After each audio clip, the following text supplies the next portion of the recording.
Look who just wandered into our studio. Mark Cuban, owner of the Dallas Mavericks. Yay. Mark, thank you so much for stopping by. Thanks for having Owner me. of the Mavericks and so much more. But let's start. We've got to start with the politics. Sure.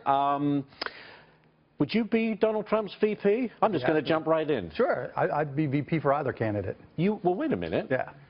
So are you a Republican or a Democrat? I'm independent. I'm straight down the middle. I think for myself. Okay, so would your ego and Donald Trump's ego be too much in one room? That's always a possibility. But I'm so different from both of them, and that's why. I think, you know, Washington's become so partisan and gridlock is so bad that you need somebody that doesn't have the legacy baggage of one party or the other. And I think both candidates are severely deficient in technology. And when you look at the economy and you look at the future of this What do you mean by that? So neither one. I mean, Hillary obviously has her challenges with email. Donald doesn't even use email, right? I mean, and well, he's on Twitter all day. Well, that's right. But I mean, if you look at pictures of his office, having been in his office, there's no PC there. Okay. You know, when he sends an email, he has an assistant do it for him.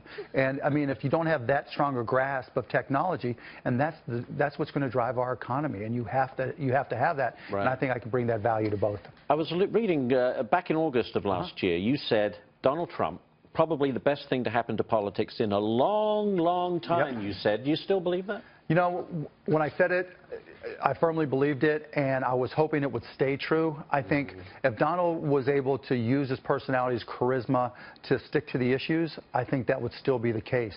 But unfortunately, he shoots himself in the foot, or some might say the forehead, quite often with some of the comments.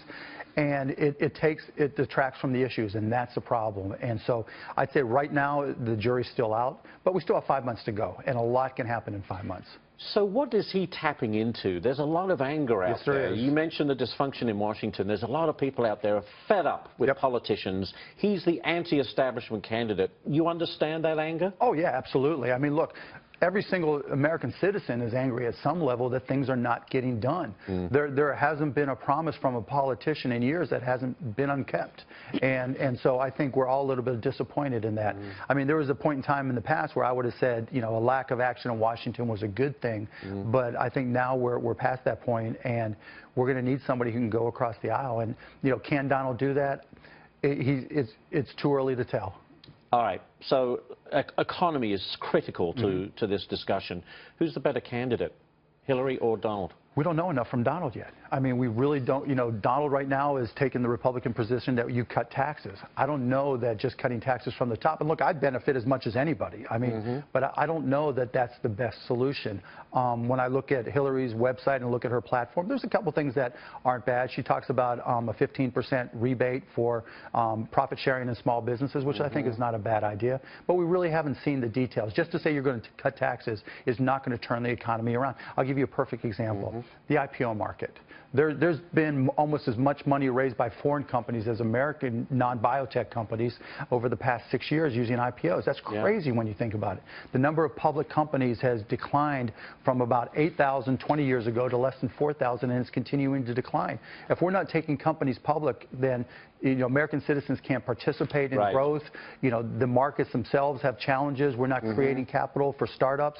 Those are real problems, and no one's even begun to address those issues. You used the word growth there. During President Obama's administration, we've seen very anemic growth. We've seen this economy splutter along. The number of people on food stamps is up. The number of people who are dropping out of the workforce completely is at levels not seen since the late 70s.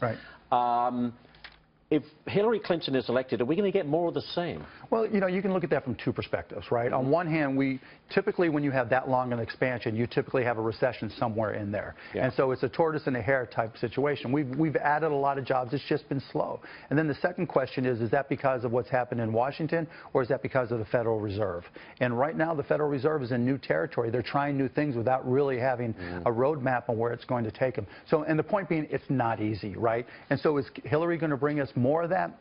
It's not necessarily a horrible thing, but what we need to know is from Donald, right? What are you going to do other than just saying you're going to cut taxes? Because I don't think that's going to get passed. What are you going to do?